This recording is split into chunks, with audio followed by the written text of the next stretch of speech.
ఇప్పుడే జీ5 app download చేయండి. చూడండి మీ ఫేవరెట్ టీవీ షోస్ ఎప్పుడైనా ఎక్కడైనా. చెప్పండి ఆంటీ, పిలిచారు?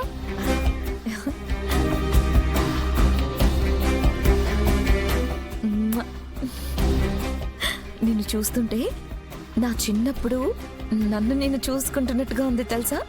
Same to same. ఆ ఏ మీకు చిన్నప్పటి నుంచి చదువు రాదా? మీరు కూడా నాలాగా ఓవర్గా బిహేవ్ చేసేవారా? అల్లరి చేసి అందరితో తిట్లు తింటూ స్కూల్లో పనిష్మెంట్లు తీసుకుంటూ ఓవరాల్ గా వరస్ట్ గా ఉండేవారా? పాప కొంచెం ప్లీజ్. నేనంటుంది నీలాగా క్యూట్ గా ఇంటెలిజెంట్ గా ఉండేదాన్ని అని అంటున్నాను. ఓ,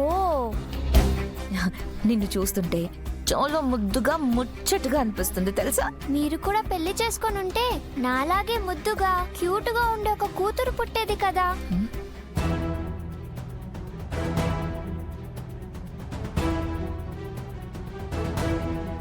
అప్పుడు తనని కూడా ఇలానే ముద్దు చేస్తూ స్కూల్ కి రెడీ చేసి పంపించేవారు కదా. ఆ జీవితం వద్దనే కదా వదిలేసి వచ్చాను.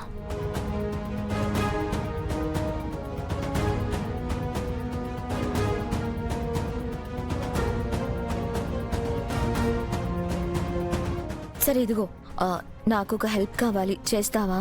హా, చెప్పండి ఆంటీ.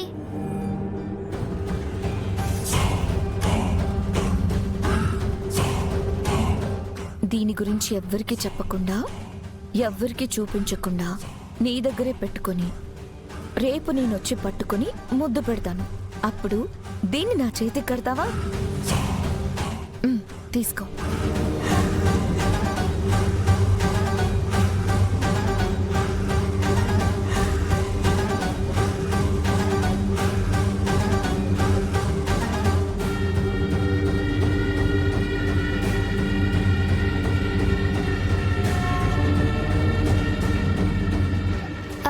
ఆంటీ, మీరు ఇక్కడే ఉన్నారు, టాయెత్తు ఇక్కడే ఉంది, ఇప్పుడే కట్టేసుకోవచ్చు కదా. అంజు, ఇప్పుడు ఇది కట్టుకోకూడదు అంజు. రేపు నేను నీకు ముద్దు పెట్టాక అప్పుడు ఇది నువ్వు నాకు కట్టాలి, ఓకేనా?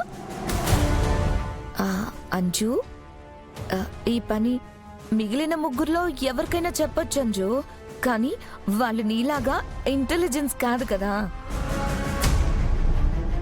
చెప్పగానే గుర్తు పెట్టుకొని జాగ్రత్తగా చేయడానికి. అందుకే చిన్నదానిపైన నేను అడుగుతున్నాను అంజు, ప్లీజ్.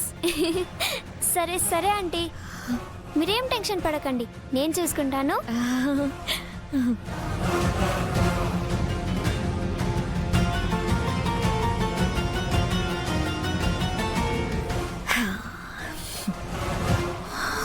అరుంధతి, నీ రక్తంతో నేను నిన్ను ఓడించబోతున్నాను. నీకు తెలిసేలోపే అంతా అయిపోతుంది.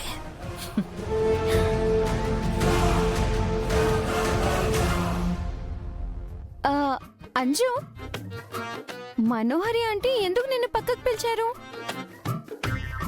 ఇంతకేం చెప్పారు?